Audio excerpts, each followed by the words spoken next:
Hey, I'm Buck Stallion, and today we are changing the brakes on a Durango, 2000 Durango. So first of all, I parked the Durango in my garage with plenty of room to get a tire in and out, because I am going to need to do that, and also, a little area though that I can still lean my back up against if I get tired of leaning up against or fixing a tire or fixing the brakes on a Durango. This is a jack. I'm putting the jack under here, and I'm making sure that I got it underneath the axle. Don't do it on the frame, because you will not jack anything up.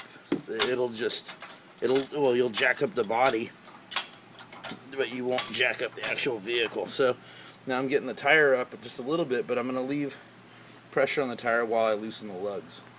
So using this lug remover tool,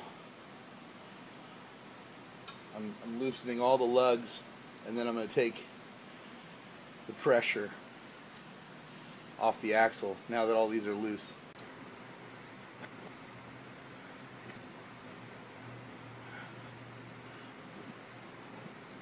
Oh, that was really fun and easy.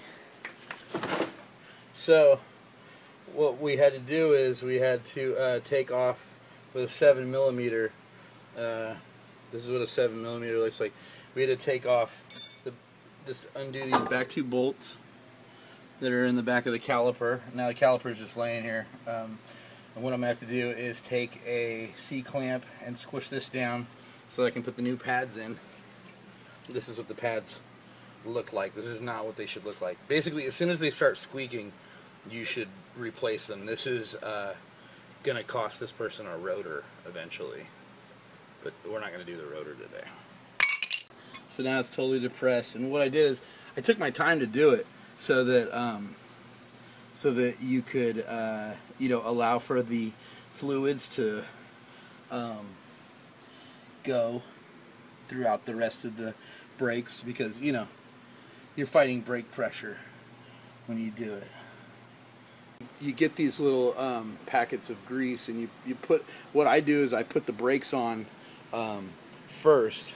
I put the pads in their places, and then I take them off, and you can kind of see where the wear and tear is.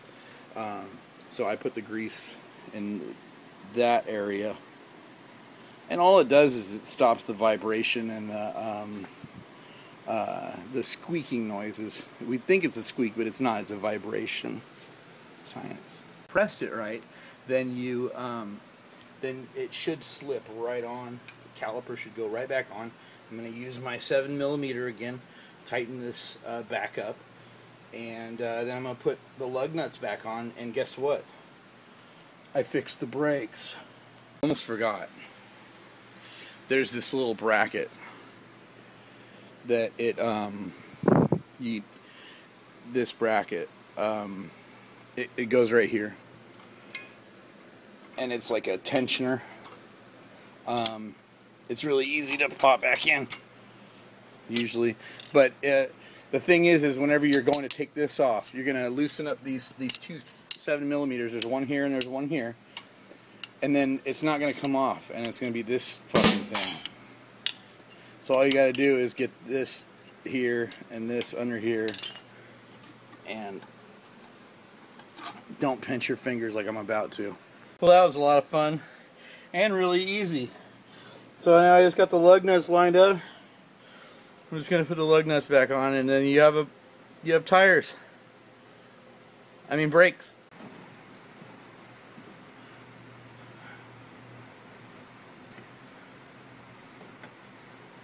Tricks of the trade is to use this to get leverage on my 7mm, because let's face it, most of the time they don't. Most of the time they don't give you long enough to hold on to.